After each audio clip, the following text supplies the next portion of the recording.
Gusto mo rin bang kumain ng isang steamed chicken or yung tinatawag nilang chicken in dancing water? So ayan, tara magluto tayo. So dito kailangan lang natin isang buong manok, asin, tapos mantika, tapos yung shallot, ginger, lemongrass at saka spring onion. So yan ang ating mga sangkap. So, dito, kunan mo na lang yung ulong manok kasi hindi yan ginagamit dito. Pero kung gusto mo, pwede mo yung iluto. Pero dito kasi hindi nila niluluto. Kaya, kinukuha ko. Pagkatapos nyan, lamasin mo ng asin ang buong katawan ng manok. In and out. Ganun.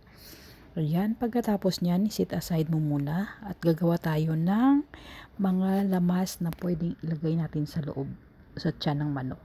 So, ayan, ginger. Tadtarin mo lang at saka yung lemongrass. Tapos, yung shallot. Yan. At pagkatapos naman, ang spring onion. Yan na. Ayan, tapos i-combine mo lang ang lahat. Ayan, lagyan mo ng asin. Pagkatapos, ipasok sa loob ng manok. And then, isit aside mo muna mga 1 hour bago mo siya iluto. So ayan. So habang nag-aantay tayo ng 1 oras, gagawa tayo ng sausawan. So dito, grated mo lang yung ginger. Ayan. Hanggang sa matapos. Ayan. Pagkatapos ilagay natin sa malinis na bowl. Pagkatapos ang spring onion. So mas madali dito ang gugupitin mo ng maninipis. So ayan, maninipis na paggupit. At pagkatapos nyan, yan, lagyan mo siya ng asin. Yung, yan. Kasi yan ang nagpapasarap. So, kahit asin, anong asin pwede. Ayan, pagkatapos nyan, magpainit tayo ng mantika.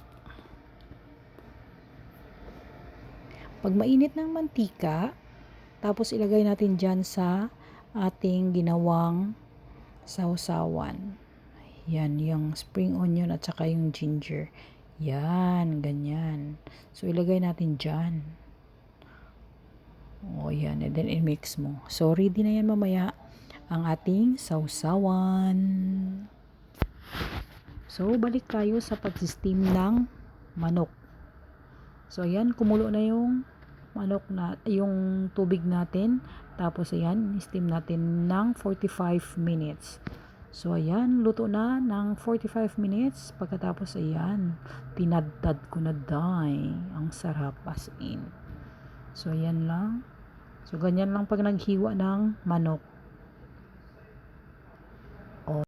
Ayan, ready na. Thanks for watching.